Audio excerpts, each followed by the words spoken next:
never slow up, no I don't take shit. I got no love for the fakeness. If you wanna play tough and wanna hate this, I'll always show up. I don't ever slow up, no I don't take shit. I got no love for the fakeness. When the musicians saw that no one was opening the door, they were very surprised. Cars were parked in front of the door, and although it wasn't dark yet, the lights on the avenue were on. It was Thursday, April 1st, 1985. The area was quiet and peaceful. The women gradually became worried and called a mutual friend who had a spare key to the Haysom's house. The article I'm recounting today was written by Nathan Heller, titled Blood Ties, and published in the November 9, 2015 issue of The New Yorker. The Haysom's house is nestled in the hills of a wooded area in central Virginia, USA. Derek Haysom was a 72-year-old South African engineer who met Nancy when she was also in Johannesburg. Both had been divorced from previous spouses and both had children from those marriages. A few years later, their only child together, Elizabeth, was born. They had bought this house a few years earlier as a retirement home. It's not a luxurious or fancy place, but it has good facilities, including a tennis court and stunning mountain views, making it an excellent retirement home. The woman who opened the door went inside and found the couple lying in pools of blood. Derek was lying on his side near the entrance, his arm outstretched. Nancy was in the kitchen, surrounded by traces suggesting she had tried to clean the blood from the floor. Both bodies were mutilated and their throats were almost completely cut. The police arrived very quickly, and a SWAT team from the Virginia State Police also came to assist, as the local police had little experience with such cases. 2 police officers, Ricky Gardner and Chuck Reed, were assigned to the case. First, they went to interview the neighbors. Gardner, who was 29 at the time, was working on a murder case for the first time. Initial investigations showed no signs of forced entry and no weapon was found at the scene. The scene was set, the dinner table was laid, and some food was still on the table. There were footprints in the blood, some tennis shoe prints, and some bare footprints with socks. Tests showed that both victims had a blood alcohol content of 0.22, which is an extremely high number. A vodka bottle was on the table, with a shot glass next to it, both bearing fingerprints. In total, 4 different blood types were found at the scene: A and AB, which belonged to the victims, B on a dusting cloth, and droplets of O in the living room. At that time, DNA testing wasn't available, but with the evidence they had, they reconstructed the scene, concluding that a killer or killers arrived sometime between March 29th and 31st. While the victims were probably sitting at the dinner table, someone sat down with them to eat. The blood trails indicated that Derek was probably stabbed at the table and then staggered across the living room, bleeding as he went. A bloody handprint on a chair showed that he had lost his balance there and found it difficult to stand. Both his jugular vein and carotid artery were severed, and he had suffered a total of 36 stab wounds. After the crime, the killer apparently calmly cleaned the scene as much as possible and washed himself in the bathroom. Later, Elizabeth, the daughter, and the founder of the Rolling Stones, was behaving very arrogantly and haughtily. On that first night, he couldn't figure out much about the girl, only that she had short, long hair, a very sharp gaze, and gray eyes. He later saw her at the university and noticed an attractive nonchalance in her behavior. For example, she would walk around campus smoking, resembling the stars of French New Wave films. Her way of speaking, like Söring himself, had a strange accent. Her accent was peculiar, with a hint of a British-like accent, though they were very different. Söring was the editor of the school newspaper in high school, had acted in theater, played guitar in a band, won an art prize in high school, and took many extra classes that helped him avoid taking certain college courses. He was a very hard-working boy. His father was an employee of the German Embassy's consular section in the U.S. and had recently been transferred from Atlanta to Detroit. These efforts by the boy were generally part of a plan to facilitate his admission to good German universities. But at the University of Virginia, in a program for gifted students with a scholarship that covered not only tuition but also living expenses and gave him extra money, it was an offer he couldn't refuse, so he came to this university. At the university, they practically lived in two different worlds, and after that first night they saw each other less until one night in October. They both accidentally ended up at a film screening and got to know each other better. In the next month, they regularly saw each other at a campus cafe. After some time, Haysom felt that he was slowly falling in love with Söring. He liked the boy's coldness and German-like reclusiveness. His background in a rock band, his ambition, and the fact that he seemed like a tormented artist all attracted her. Once in the cafe, Söring jokingly said, "We've become like those couples who always sit around and talk nonsense to each other." Haysom picked up on this hint in the boy's words and later wrote him a love letter saying, "Yes, for a long time I hated being in love with you. I hated myself for this weakness and vulnerability I had discovered in myself until, after a while, I slowly understood what was going on. I always made people fall in love with me so I could vent the hatred I had for them by humiliating them. I was disgusted by their vulgar popularity and their commonplace interests. And in the end, I made them hate themselves for falling in love with me. I made them humble themselves to reach me. Then I would laugh at them in a way they would never forget, and then I would leave them." Then she claimed that it was different with Söring, but she said, "My love for you may fluctuate and change, but a part of me that no one else will ever reach will always love you." Charlottesville, the small town they were in, has a very romantic appearance in the autumn.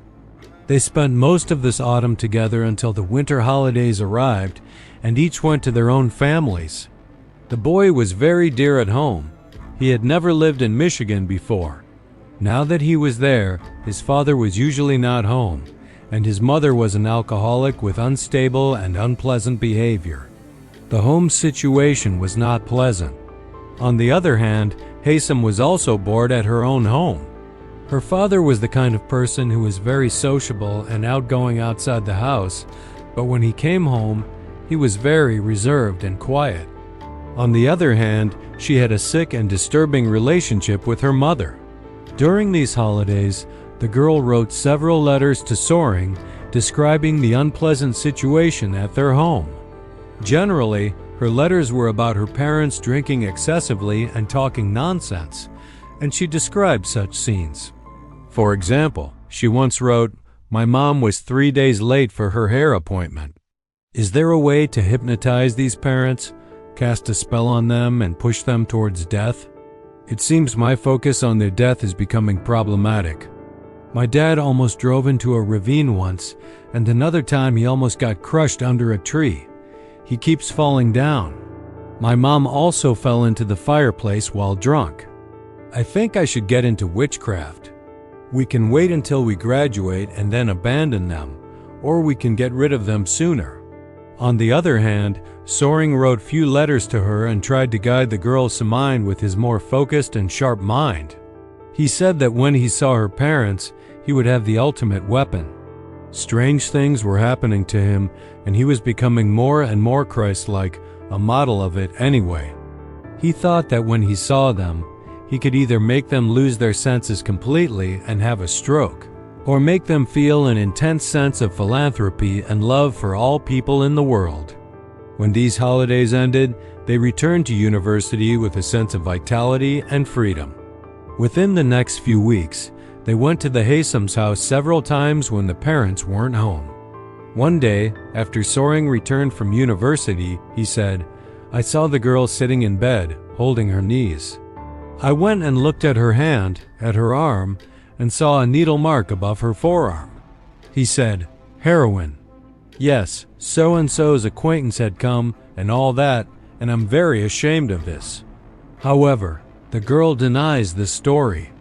Once during that winter, Mr. and Mrs. Haysom came to Charlottesville to see the young couple together. They teased the boy a lot during that meeting because they thought his family background wasn't suitable for their family, for example. During the spring break, Haysom went skiing in Colorado, and Söring stayed to work on his creative writing class assignment. For creative writing, he wanted to write a play as a class assignment about a very skilled detective who uses feminine philosophy to solve criminal mysteries. During all this time, he worked in the way he thought writers worked. He would sit behind a typewriter, eat and drink pizza, tear up papers, and fill wastebaskets with them. Amidst these scenes full of corpses, clues, and strange poisons, he seemed to be trying to write a perfect murder. On the afternoon of Friday, March 29, 1985, Haysom and Söring rented a car and went to Washington, D.C., where they booked a hotel room with the boy's father's credit card and then went to see a movie. They spent Saturday exploring the city and returned to Charlottesville on Sunday. It was on Wednesday that Haysom received the news of her parents' murder. What later attracted the police's attention was the odometer reading for that weekend. The distance the car had traveled was about 650 kilometers more than the round trip to Washington. The difference was enough for them to have gone from Washington to the parents' house and back once. One scenario that the FBI was suggesting at the time was that the killer was a woman who knew the family. The main suspect for a while was the daughter of a local judge, who had previously been engaged to Elizabeth as older brother Elizabeth's half-brother, and it was known that their engagement had been broken off under pressure from this family. A few weeks before the murders, this girl had given several knives to a friend and told her to take them because evil spirits were hovering around her. According to Chuck Reed, the police officer who was on the case and gathering this information, she also had a strange, goofy demeanor and lived in her own world, but his final judgment was that she didn't seem like the killer. However, at one point, this same girl told a strange memory. She said that one day Elizabeth came to her and said, "I am the devil myself, and you are the sacrificial lamb." However, Haysom herself denies this story. On Monday, April 8th, Gardner and another interrogator sat down to talk with Elizabeth Haysom. What surprised them first was her accent. Then she told them that she was in a relationship with a German boy and that they had gone to Washington for the weekend. They let her go. A few hours later, they called her back and asked her about the extra kilometers, to which she replied that they had gotten lost and driven many extra miles, which accounted for the difference. 2 months later, Söring and Haysom went to Europe for their vacation. Then they returned to Virginia for their university summer courses, and that's when their love for each other blossomed. When university started, Söring practically moved into the girls' house. In early autumn, Haysom and Jen Söring went to the police department so that the girl could talk to the police officers in charge of the case. They told her that to clear her name from the suspect list, she needed to provide fingerprints, a blood sample, and footprints so they could close the case. Haysom had already given these, but the boy hesitated a bit and said he needed to check with the German embassy first, and so on. They left. A few days later, Gardner called for a follow-up. Söring told him that he was busy with his studies and would come in a week to provide the samples. No problem. A few days later, one night, when the police officer was working late, the sheriff's office called him and said that they had disappeared. When the police arrived at their house, the girls' house, they handed them a letter that Söring had written. In the letter he said, "Dear Sergeants Reed and Gardner, I think you, Mr. Gardner especially, have made many efforts, but unfortunately, I must disappoint you. My suggestion is that you continue your investigations as usual. You will undoubtedly find the person you are looking for. But as for me, unfortunately, as Sergeant Reed said, you should be 99% sure that I am innocent based on what Elizabeth has told me about your findings in that house. I must inform you that such a thing is beyond my capabilities. I don't have many friends, but I think those I have will help me prove this claim and also explain why. I was always so dissatisfied with my life here. When Gardner returned to his office with this letter, Söring became his main suspect. Söring and Haysom traveled separately and met on Tuesday of that week under the Arc de Triomphe in Paris. From there, they went to a small town in Luxembourg. Their plan was to go to Thailand, find Söring's birth records there, get married, and apply for Thai passports together. They rented a Fiat and set off from France to go to Switzerland, Italy, Yugoslavia, Bulgaria, and Turkey, and so on, but it didn't work out. At the Bulgarian border, they were told they needed to get a visa from the Bulgarian embassy in Belgrade. They turned around to go back there, but Söring fainted when they encountered cars coming from the opposite direction. Their case went to court, and finally, they decided to give up on the journey and travel the rest of the way by flight. They arrived in Bangkok. Bangkok was hot and crowded. Haysom really disliked the city, but Söring loved it. One thing he did there was buy some books about the British banking system. Then they went to some counterfeiters who made them some fake Canadian documents. A Canadian driver's license, birth certificate, passport, and certified copies of passports with different names. They also took 3 sets of photos, changing their hairstyle between each set to make it look like the photos were taken at different times. Near the end of the year, they took a 1,600-kilometer bus trip to Singapore. Then from there, they flew to Moscow. They celebrated New Year's Eve with vodka at the airport hotel. From there, they went to Canterbury and started living under fake identities. Tim and Julia, a Canadian student couple studying at the University of Kent. Then they went to a large bank branch, Lloyd's, to open an account. There, they applied for a check guarantee card, a type of bank card that was very common in England at the time. If you had one, the bank would pay for bounced checks up to a limit of £50. Since their deposit was very small, the bank gave them a 4 to 6 week trial period and told them that they had to maintain a certain balance during this period. They said, "Very good." For this period, they rented a room from a family and lived with them. During all this time, even in bed, they used each other's fake names so that if someone accidentally heard them, they wouldn't be exposed. They received these cards in the mail and went to London. From Monday, February 24th, they began spending 10 hours a day going from one Marks & Spencer clothing store branch to another, executing a fraud scheme that Jens had devised. The subject of this scheme was a leather jacket priced at £49.5. The plan was for one of them to go in and buy the jacket with one of the checks from this bank. A little later, the other person would go in and return a jacket they had previously bought from another branch and get the cash. The check they left there would bounce later, of course, but the store would eventually get its money from the bank. The bank also had a policy of not pursuing fraud under £1,000. Clearing checks usually took a week.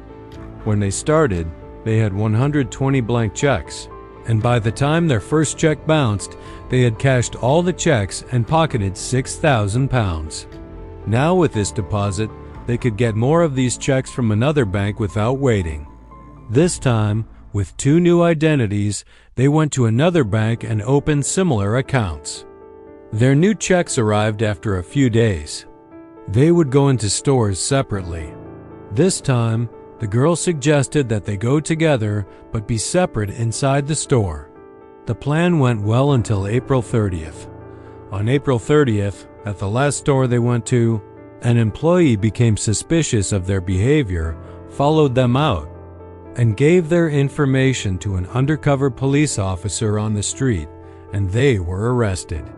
On Thursday, May 29th, a month after their arrest and more than a year after the murders, Gardner in Virginia, USA received a call from London. Gardner was now working on the case alone. The other officer, Chuck Reed, had left the police to pursue a better-paying job. The person on the line was a detective from London, and he wanted to know if Gardner knew anyone named Jen Söring and Elizabeth Haysom. He told him that they were in custody and that if he wanted to, he could come and see them. He quickly flew to London with a colleague. He didn't have a warrant for their arrest, but he was told that he could interview them over the weekend. If he couldn't get what he wanted, their forgery case in England would proceed. If he got what he wanted, then the case would follow its course. In those interviews, Söring had no lawyer. They gave him a form that he signed, confirming that he didn't need a lawyer and he waived some of his rights. He himself says that he did this because he was threatened that if he didn't, Haysom would be tortured. And he says that he repeatedly asked for a lawyer, but they didn't give him one. The police, of course, say that these claims are ridiculous and that there were no threats. The police were running out of time. On Sunday evening, Söring said that he wanted to talk to Gardner, and when Gardner came, this time he told a completely different story about the events of March. What he said was this: "That day on the way to Washington, we talked about the issue of Haysom's parents and how they opposed our relationship. There, the idea of killing them, which had been discussed in the winter letters, was brought up again. But again, Söring says that I thought I could solve the problem with words and conversation. That's why on Saturday night, I took the car alone and went to their house. The girls stayed in the city, and to have evidence of innocence if needed, they bought 2 tickets for several movies throughout that night. According to this account, Derek opened the door at home. He gave him a drink or two, and then they sat at the table. The boy's back was to the window, and Derek was sitting to his left. The Haysoms had been drinking for some time, and then they started arguing and threatening him that if he didn't leave their daughter alone, they would get him expelled from university. Then Söring stood up to leave when Derek attacked him and slammed him against the wall. Söring pulled out a knife and stabbed Derek in the neck. Derek screamed, 'You're crazy!' Then Nancy came out with a knife. Söring struggled with her, took the knife from her, and used her as a shield against Derek, who was hitting him in the head and face with a spoon. Then Söring cut Nancy's throat, left her, and threw her aside. He was having trouble seeing due to the struggle. Suddenly, Derek lunged at him again and slammed his head against the wall. The next thing he remembered was bundling up the tablecloth, clothes, and knives and throwing them in a trash can on the side of the road.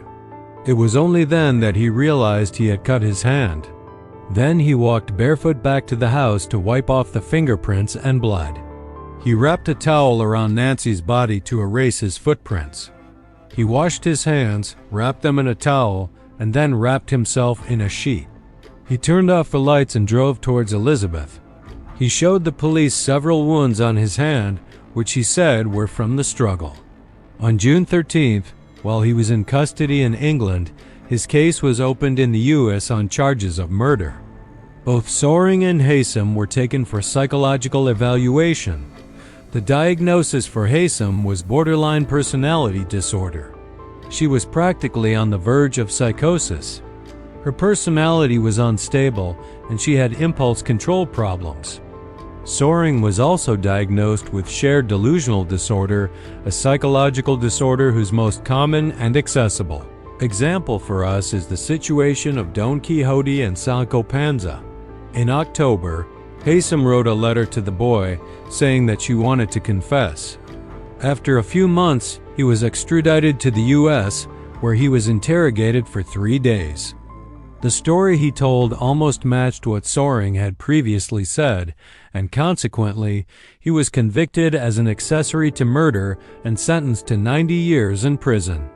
In one of her interrogation sessions, Elizabeth Haysom described the exterior of her house to Gardner, the police officer, accurately and precisely, and said that she knew these things because after Söring's first interrogation, he had driven to the house and wanted to come back later to kill them. According to the Geneva Convention, diplomatic families, like diplomats themselves, have certain legal responsibilities. For example, They are not tried for certain crimes in the country where they are located and must be extradited to their own country.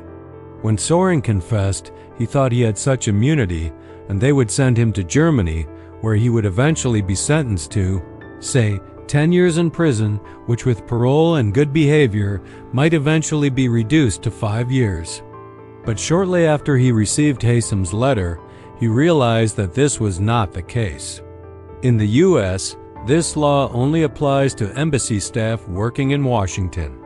This meant that if he was sent to the U.S., he would have to face the death penalty. When he realized this, he retracted his confession and said that the girl had killed them and he had taken the blame because he thought he had a responsibility.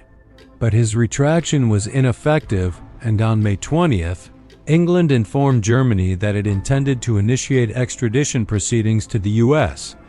And, of course, it also said that it would ask the U.S. not to seek the death penalty, although this was ultimately a request, not a condition. Then the European Court of Human Rights took action, and that court finally confirmed that handing Söring over to the Americans would expose him to the risk of torture or ill treatment. This ruling was also a landmark decision because it was the first time a European court had issued a ruling that could prevent the execution of a defendant in a country that has the death penalty. In short, finally, on August 1st of that year, England told the U.S., "We will hand him over to you if you withdraw your request for the death penalty." And they did, and he went to the U.S. Jen Söring's trial began on June 1st, 1990, and lasted 3 weeks. This was the first major trial in Virginia's history to be televised. The lawyer that the boy's father brought from Detroit requested that the cameras be removed, but the judge refused. Then he requested that the trial be moved to another city because this city was so saturated with news of the incident and so emotionally involved. That request was also denied. Ultimately, a fair jury was not brought from another city to, for example, be less aware of the peripheral issues of the case. Another thing Söring's defense team did before the trial was to try to get the judge to recuse himself. Their pretext was that the judge and Nancy, Elizabeth's mother's brother, had been soldiers together years ago, and a few years before the murders, he had attended a party given in Nancy Haysom's honor. This man had also once told a local newspaper in an interview that before this case came to court, he had said, "I don't think Elizabeth Haysom planned all of this herself. I think it was more like she was playing games, and the girl told the boy, 'Do you dare to do such and such?' And in the end, she was surprised that he actually dared. Because of this, they wanted the judge to declare himself impartial and recuse himself, but the judge's final decision was that there was no conflict of interest. Many people felt that Söring did not appear well in court. He smirked, spoke condescendingly, and the air conditioning broke down in the middle of the trial, making his situation appear more uncomfortable on camera. At one point, the prosecutor asked him, "Are these questions more of an intellectual challenge for you?" He said, "No, they're not." He said, "Of course for you, they're not a challenge. With your intelligence, you can easily manipulate me, can't you?" He said, "Well, it seems like you're manipulating me." The prosecutor replied, "I just don't understand one thing, sir. You're sitting here in these circumstances, in this murder trial, and you're laughing." There were other moments in court where they tried to show the jury Söring's arrogance and conceit. However, beyond these, the prosecution's case was practically based on Söring's confession, which he had later tried to retract.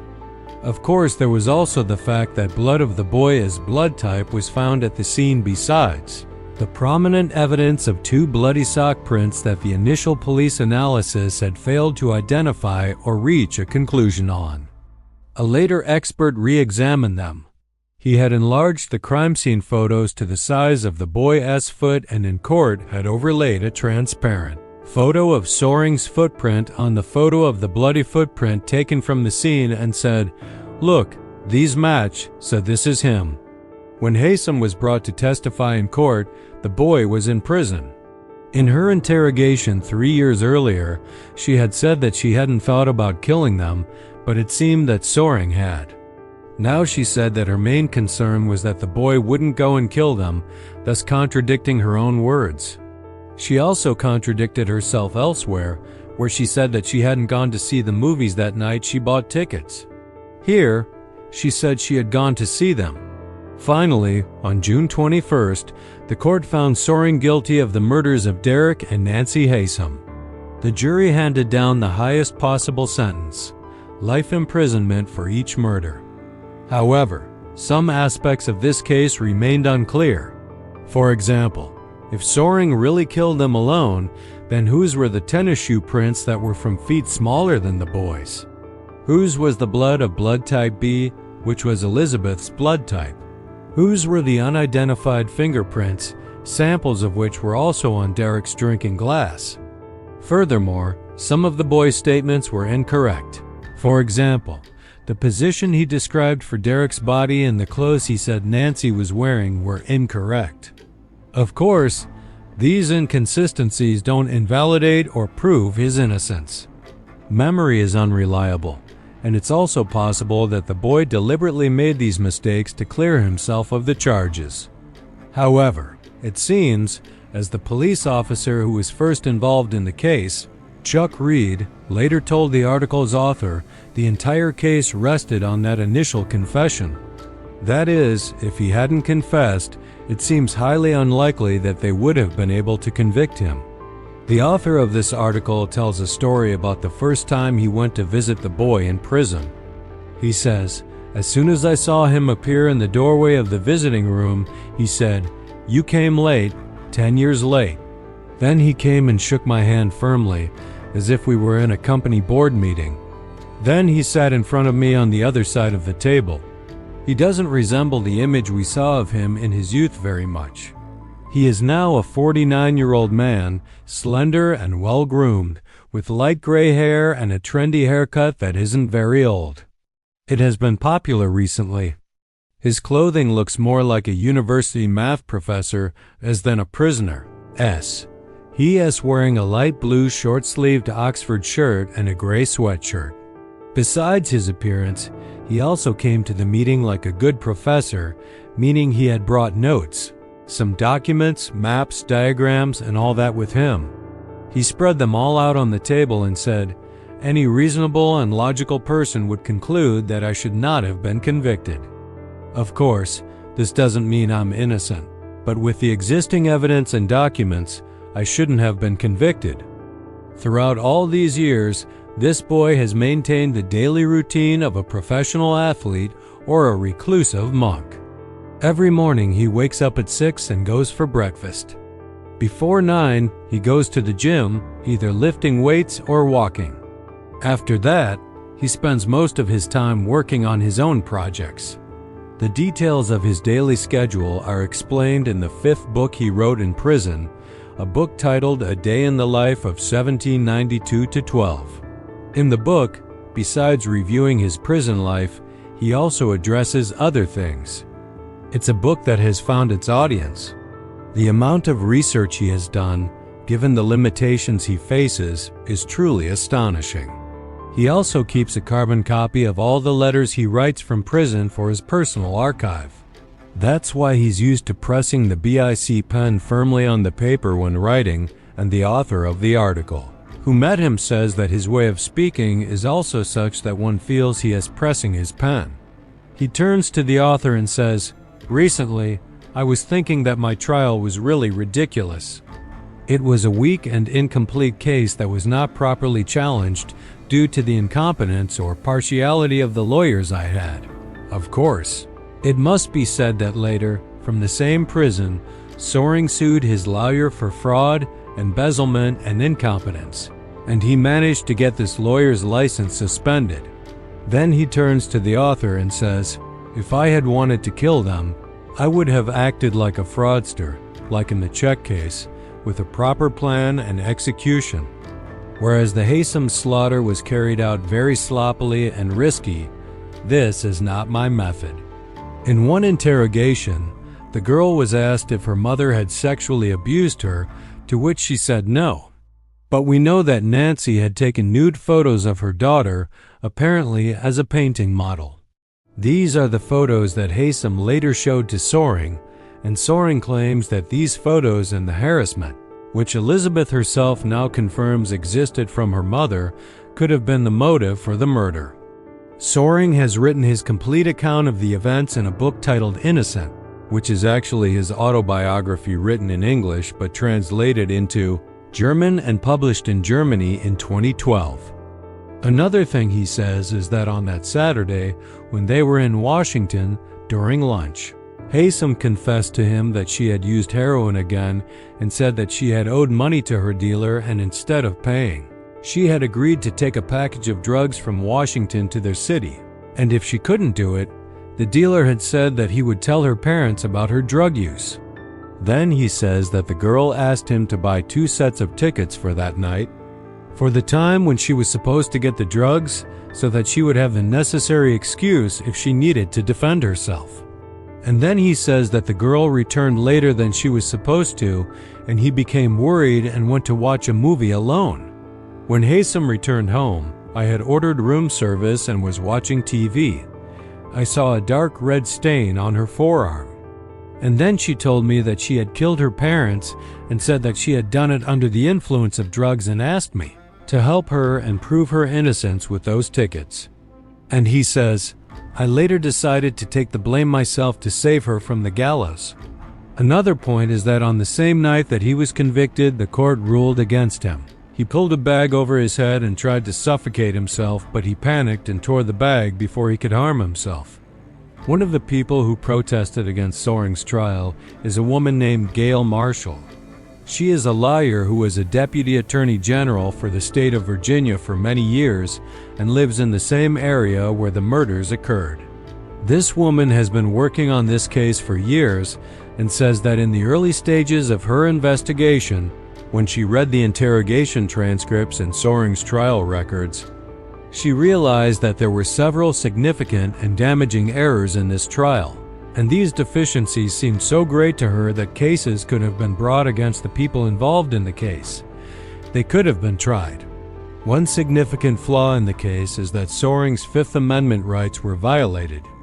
This refers to the confession obtained without a lawyer outside the country for a crime that occurred within the country.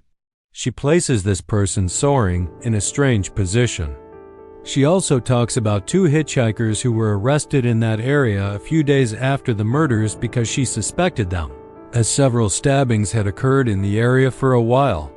Marshall says, I arrested them and put them in the police car with an interrogator, and then we released them. A few days later, a knife was found under the back seat. Marshall says that overlooking this important information, which could be an important clue, is unacceptable. Another point in the case that she questions is the technical opinion of the second expert regarding the footprints.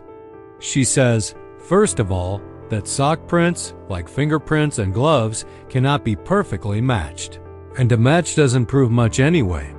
Then she finds another expert, shows him the photos, and he agrees more with the initial police assessment that these footprints belong to either a boy or a woman. Her plan is to prosecute these people. Her request was rejected in the state court. Then she went to the state appellate court, where it was also rejected. Then she took the case to a higher court. They agreed that there were errors in the investigation, but said that they were not impactful enough. For the 4th time her request was rejected, she took the case to the U.S. Supreme Court. Although the Supreme Court has not yet reviewed the case, this woman confidently states that Söring not only did not have a fair trial, but was also wrongly convicted. Another piece of evidence she brings to light is Söring's behavior in prison. She says that Virginia prison is a very harsh and maddening place. For example, if someone sleeps in during the morning count, they get a negative point, and their system is such that even the best behaved prisoner eventually accumulates many negative points. But Söring has been in this prison for 25 years and doesn't have a single negative point. She says it's hard to imagine a bookworm boy with a polite, organized demeanor savagely stabbing 2 people. he had only seen once before, and then behaving with utmost politeness and dignity for over 25 years in one of the harshest and most mind-numbing environments on Earth. This is strange. Söring was in prison when his mother died of alcohol abuse. He blames himself heavily for this, and his condition becomes such that he can't even listen to music anymore. Instead, he starts reading books with more intensity than before. He starts reading the Bible, then begins a series of invocations, revelations, and meditations, and then gradually becomes officially Catholic. Then he writes a book about this art of meditation and music and starts teaching it to others in prison. Then he starts teaching Tai Chi and Kung Fu in prison. This way, he gradually establishes himself as something other than a teenage killer. The second book he writes is titled A Costly Way to Make Bad People Worse. It is based on very extensive and detailed research about the prison system in America, and in this book, with statistics and evidence, he shows how America's use of imprisonment for nonviolent crimes drains the country without any benefit to the system. In essence, the summary of his book is that, contrary to popular belief, it is financially conservative people who should seek to reform prison systems because it is a wasteful system in terms of money. Several years later, a project was launched among Söring's supporters to try to get him extradited to Germany. The goal of this project was Söring's supporters aimed to get him transferred to Germany. This project was seen as more achievable because it didn't require proving his innocence or that he deserved to be freed. The goal was simply his transfer. After all, the main point was that he had spent 29 years in prison, which was already more than the maximum sentence for this crime in Germany. However, the Americans insisted that if they were to transfer him, it had to be a prison-to-prison transfer, and they needed assurance that the Germans would keep him incarcerated for a certain period. Ultimately, the decision to send him was up to the state governor. One governor agreed, but the next one, who came into office, withdrew the agreement. In short, the project didn't move forward.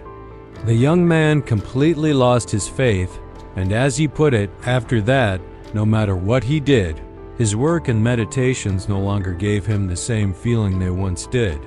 Let's go back a bit to 1985, the same year the murder happened. In that same area, one day, an interesting customer, a young woman, brought in a two-door coupe for repairs. The pan under the engine was full of mud and weeds.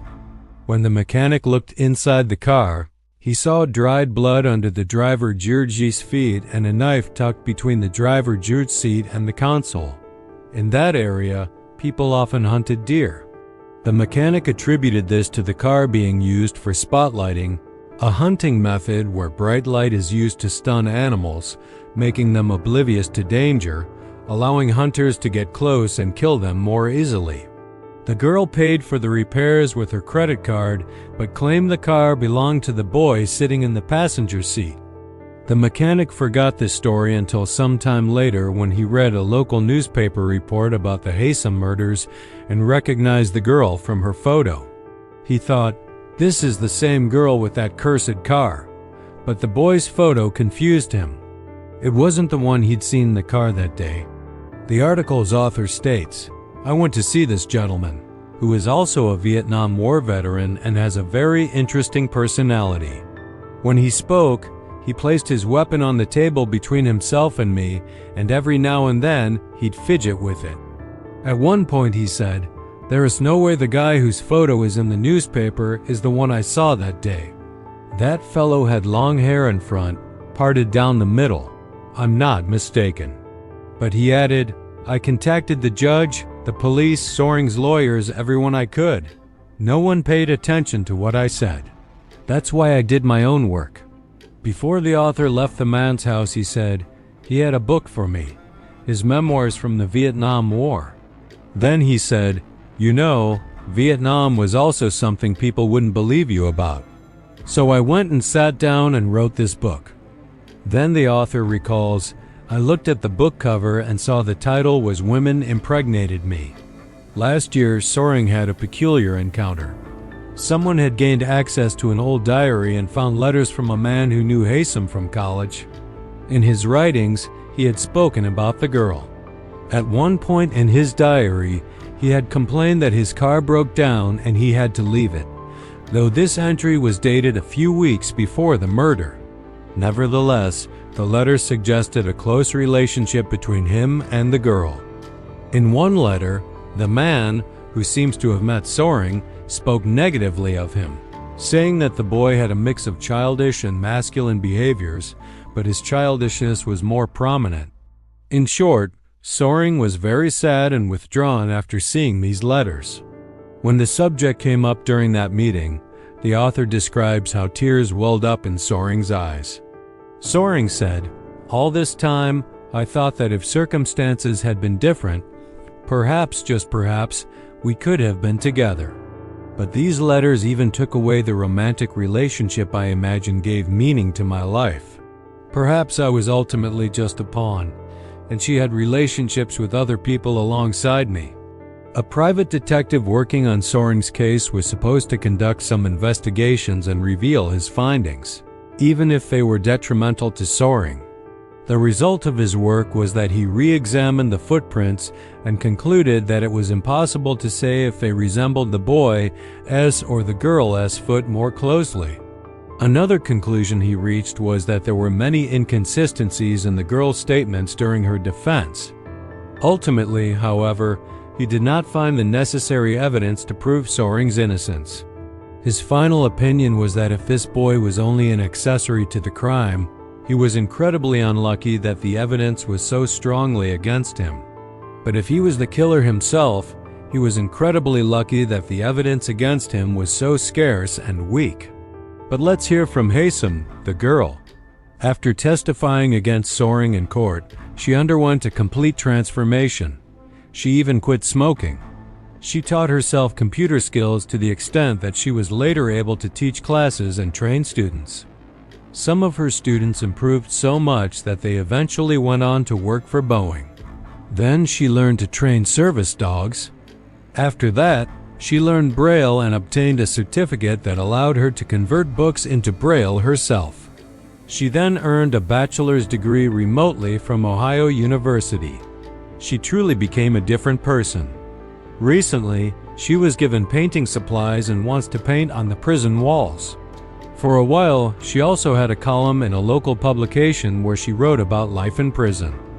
Last year, she wrote a poem that won the PEN America Award for Incarcerated Writers, an award that, of course, is not considered her first literary success. In 1997, she wrote a novel for which she had found a publisher, and they were working with the publisher. But in the middle of the work, she was transferred to another prison. Her contact with the publisher was cut off, and the work remained unfinished, and she set it aside. Her novel is about a skier who loses a leg in a sports accident. The metaphor of this story is that in skiing, one starts from the top and then gradually comes down, and it seems she is establishing a connection with that. In the book, there are interesting quotes, including two. One sentence is effectively the motto of the German Navy. Don't say this is the truth, say what I see now, at present, seems to be this. Another quote from Niels Bohr states, "The great truth is that its opposite is also a great truth." The author once visited this woman, who is now 51 years old. He says she told him, "This whole ordeal of mine is like a divorce. I decided to come to prison and serve my sentence and deal with it that way." He decided to deal with it that way. But from the bottom of my heart, I really want him to return to Germany. When I asked her about the boy, she said, "What can I say? We were together for a very short time. It was like the last breaths I took in freedom, for example. It wasn't very serious." Then she says, "I was with many people, but I always played a role in all relationships. With Söring, it was different. We were creative partners.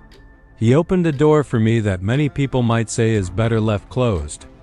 She says, "The first time we slept together was after my parents' burial, and she confirms that her mother had abused her. She accepts her responsibility in the murders and even says, when talking about the murders, "my crime." But she denies being in that house that night.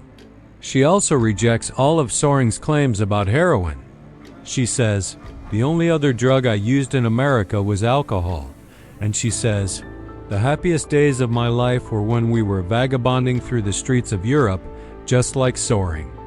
In reality, she also defends herself, but in a completely different style, very ironic and very vague.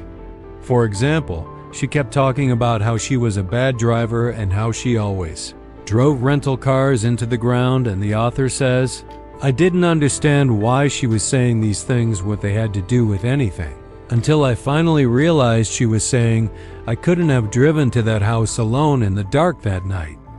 This is something Söring also says in another way, but he states it very directly.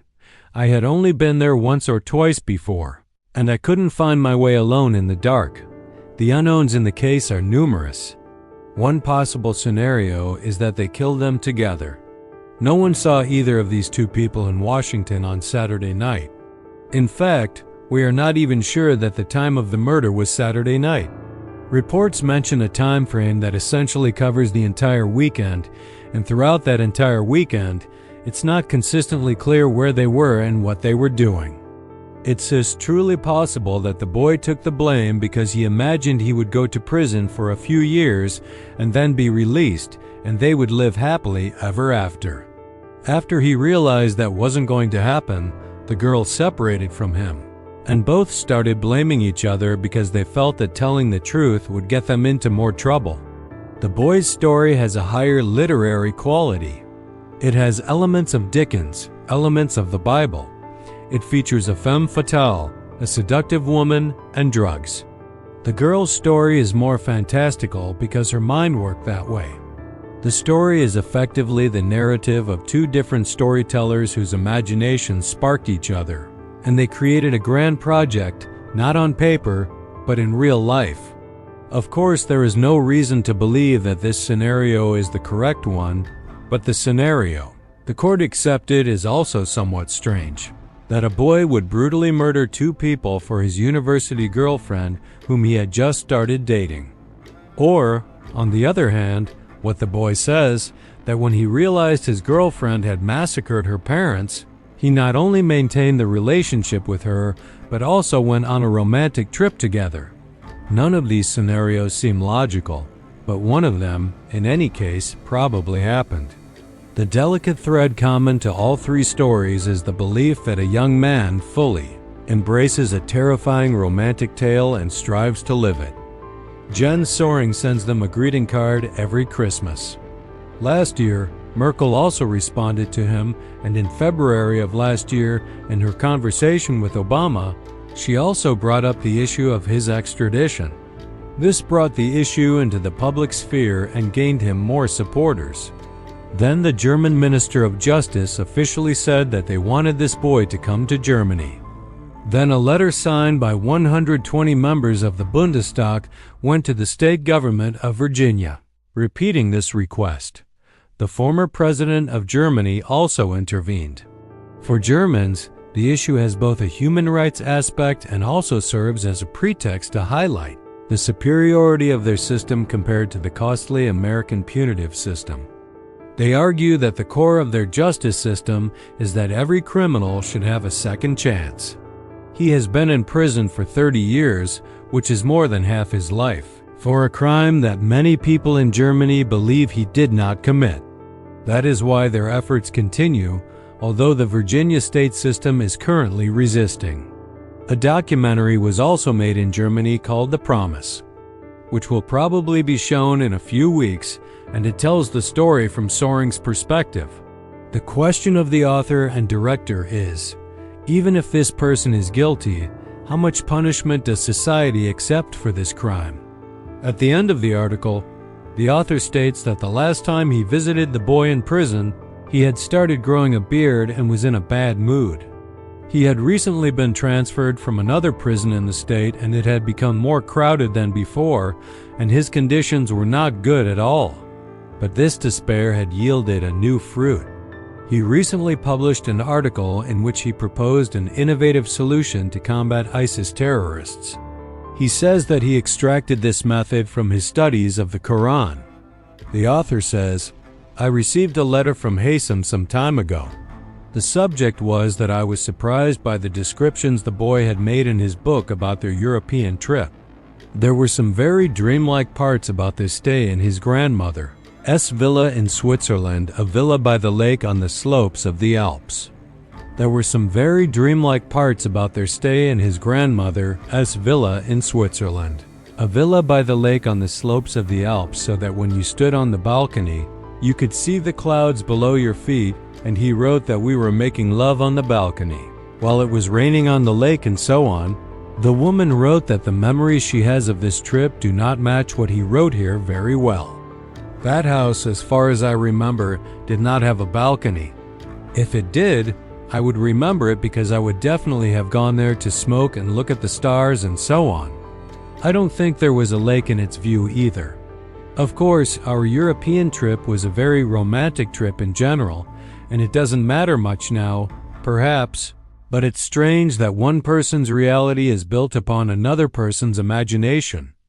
During their imprisonment, both Jens and Söring wrote and published many books and articles. I will be posting and sharing a list of their works on the podcast channel blog in a few days so you can see them. A few weeks after the publication of this article, the author of the article wrote a relatively short note on the New Yorker website and explained a new development in the case.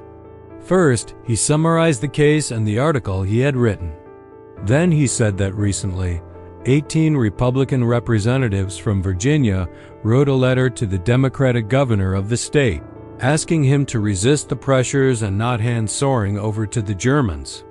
Their main argument is that this man shows no sign of remorse for his actions and therefore should not be released. The author says that this letter is strange. Putting aside all the complexities of this case and the judicial process that led to Söring's imprisonment, let's assume that everything is correct. The argument they are making is one that benefits no one.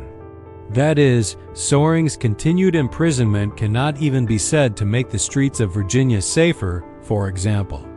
On the other hand, he says that calculations show that each prisoner costs the taxpayers of Virginia about $25,000 a year.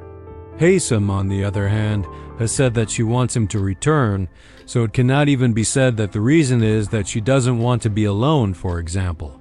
The only reason for this persistence, he says, is that they want to ensure that he receives the maximum possible punishment, and then prove that the justice system they have in Virginia is better than all other systems. This is a system whose series of strange decisions has led this case to this point.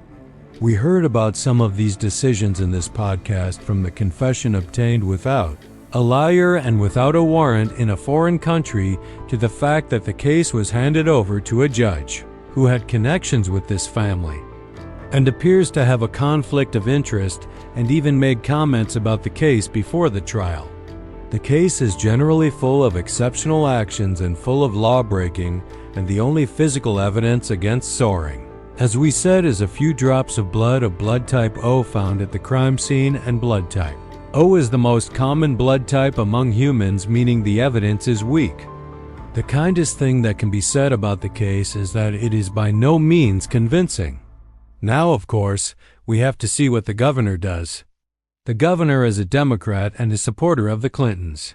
He helped both Bill Clinton's campaigns and Hillary's campaigns a lot, and although this case is not very prominent in the US, it is very important for Germans. And now that the possibility of Hillary being the next president of the US is high, this man is very careful not to make a wrong move, because after all, he doesn't want to jeopardize his political position. This decision that the governor must now make also has some symbolic importance for his political future. Whether as a governor, he focuses on pleasing his regional colleagues, for example, senators and so on, which is naturally what a governor should do, or whether his view is a little broader, looking at the international narrative, thinking nationally, so to speak.